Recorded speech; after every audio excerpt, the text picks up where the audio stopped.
महाराष्ट्र राज्यातील प्रत्येक महत्त्वाच्या घडामोडी फक्त आपल्या बेधडक मी मराठी न्यूज चॅनलवर. महाराष्ट्राचा बुलंद आवाज. राज्यातील नव्हे तर देशात बुवाबाजीला शरण जात राज्यातील 39 आमदार अशोक खरातच्या तंत्रमंत्र भोंदूगिरीत सामील झाल्याचे आरोप होत आहेत. अशा आमदारांची यादी राज्य सरकारने तातडीने जाहीर करावी व या आमदारांचे राजीनामे घ्यावेत अशी मागणी मार्क्सवादी कम्युनिस्ट पक्षाच्या राज्य कमिटीने केली असून या आमदारांच्या राजीनाम्याच्या मागणीसाठी 6 एप्रिल रोजी राज्यभर तालुक्यांमध्ये तीव्र आंदोलन करण्याची हाक देण्यात आली आहे. त्या अनुषंगाने शहादा तालुका कमिटीच्या वतीने तहसीलदार यांना निवेदन देण्यात आले. निवेदनात म्हटले आहे की निवडून गेलेले लोकप्रतिनिधी संविधानिक पदावर असतात. संविधानाने त्यांच्यावर वैज्ञानिक दृष्टिकोन अंगीकारण्याची व तो जनतेत रुजवण्याची जबाबदारी दिली आहे. ही संविधानिक जबाबदारी पार न पाडता याउलट वर्तन करणे म्हणजे लोकप्रतिनिधी म्हणून संविधानाने टाकलेली जबाबदारी पार न पाडणे आहे. अशा लोकप्रतिनिधींच्या निमित्ताने तंत्रमंत्र, जादूटोणा इत्यादी अंधश्रद्धेच्या गोष्टींना राजमान्यता मिळत असते. त्यामुळे सामान्य जनताही अशा भोंदूबाबांच्या भोंदूगिरीला बळी पडत असते. भोंदूबाबा जितके गुन्हेगार आहेत तितकेच गुन्हेगार त्यांना समर्थन देणारे, शरण जाणारे व आपल्या अनुयायांना बुवाबाबांवर विश्वास ठेवण्याचा प्रत्यक्ष अप्रत्यक्ष दिशानिर्देश करणारे लोकप्रतिनिधीही गुन्हेगार आहेत. अशा गुन्हेगारांवर तत्काळ कारवाई करावी. निवेदनात पुढे म्हटले आहे की भोंदूबाबा अशोक खरात याच्या शोषणाला बळी पडलेल्या अनेक महिलांचे वाईट व्हिडिओ मोठ्या प्रमाणात समाजमाध्यमांवर फिरत आहेत. त्यामुळे बळी पडलेल्या महिलांच्या सामाजिक प्रतिष्ठेला ठेच पोहोचत आहे. असे व्हिडिओ समाजमाध्यमांतून तातडीने हटविण्याची कारवाई राज्य सरकारने करावी. भोंदूबाबा अशोक खरात याच्यावर कठोर कारवाई करत असतानाच त्याला समर्थन देणाऱ्या सर्व लोकप्रतिनिधींवर व विविध मार्गाने त्याला प्रत्यक्ष अप्रत्यक्ष सहाय्य करणाऱ्या सर्वांवर कठोरातील कठोर कारवाई करावी. बाबा खरात याच्याबरोबरच इतरही अनेक गावागावांमध्ये सध्या भोंदूबाबांचे उदंड पीक आले आहे.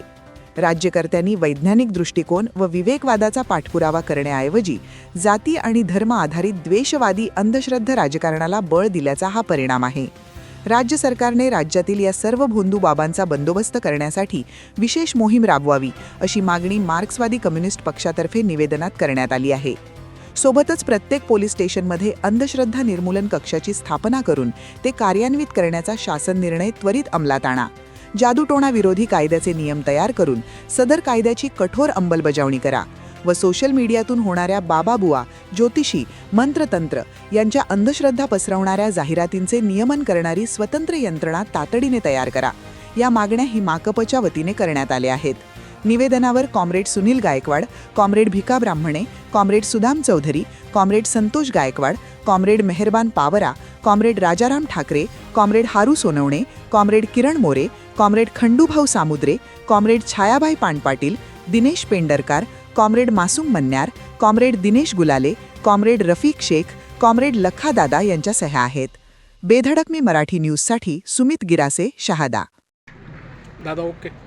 आज शहादा तालुका कमिटीच्या वतीने तहसील कार्यालयावर तीव्र निदर्शने केलेली आहेत.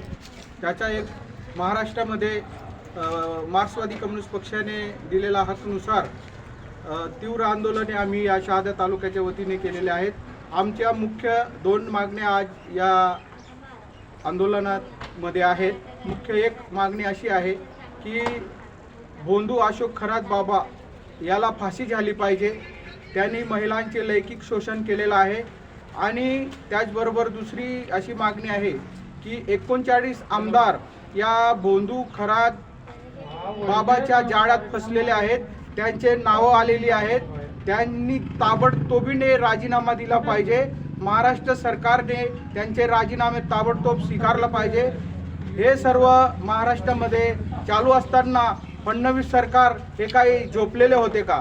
हा भोंदू खरात एवढं प्रकरण गाजत आहे, एवढं मोठं प्रचंड भ्रष्टाचार, प्रचंड शोषण महिलांचे केलेलं आहे.